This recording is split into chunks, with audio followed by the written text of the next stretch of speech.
สดีครับสวัสดีครับพ่อแม่พี่น้องทุกผู้ทุกคนนะครับเนาะมาพบกันอีกแล้วครับลาวพัฒนาของวันที่18นะครับเด้อวันที่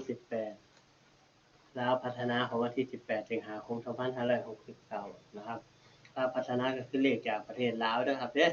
เลขจากประเทศลาวเลขจากประเทศลาวนะครับขอบพระคุณสมาชิกทุกท่านหลายๆนะครับเด้อที่มาชมกันนะครับเบิ่งสิ่งที่น่าสนใจก่อนข้าวปุ้นนะครับข้าวปุ้น เดี๋ยวนี้เขามีข้าวปุ้นเป็นแพ็คคือจังมาเลยเด้สำเร็จในหันเลยครับประมาณนี้นะครับ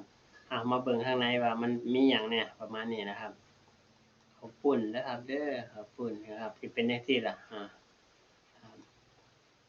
คือกันกับมาเลยแหละครับเป็นเส้นแห้งนะครับ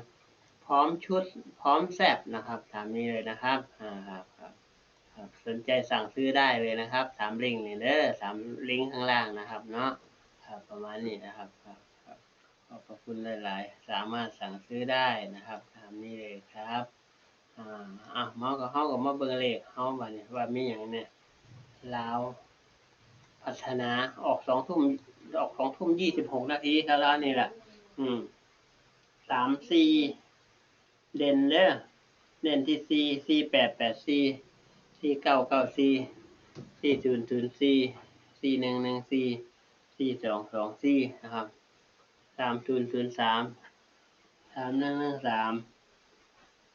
3262เอาโน้นแบบ3443แล้วก็33นำครับตามนี้คันว่าหลายตัวก็ลองเลือกเบิ่งเด้อครับเด้อตัวใดบ่มักก็บ่ต้องเอาครับเมื่อวานเข้าเด้อเมื่อวานเข้าเน้นที่6สำหรับสายรูดสายวิ่งก็ได้อยู่6แต่ว่าสายเจาะนี่รู้สึกว่าหลุดนะ6 7มาเต็มๆเลยโอ้เสียดายในคลิปสั้นให้อยู่เด้6 7 7 6คือสิถูกกันอยู่มีคนเข้าไปเบิ่งหลายอยู่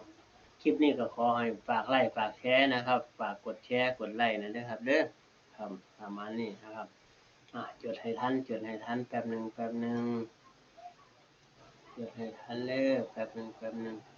2 ทุ่มกว่าพอกันได้เฮได้กินเด้อครับรวยๆเด้อครับเดี๋ยวสิลงคลิปสั้นให้นำอีกเด้อครับพัฒนาตามไปเบิ่งในคลิปสั้นนำเด้อเป็นเลขฟันธงเด้อครับอันนี้นะครับขอให้ทุกท่านโชคดีเฮงๆนะครับครับอืม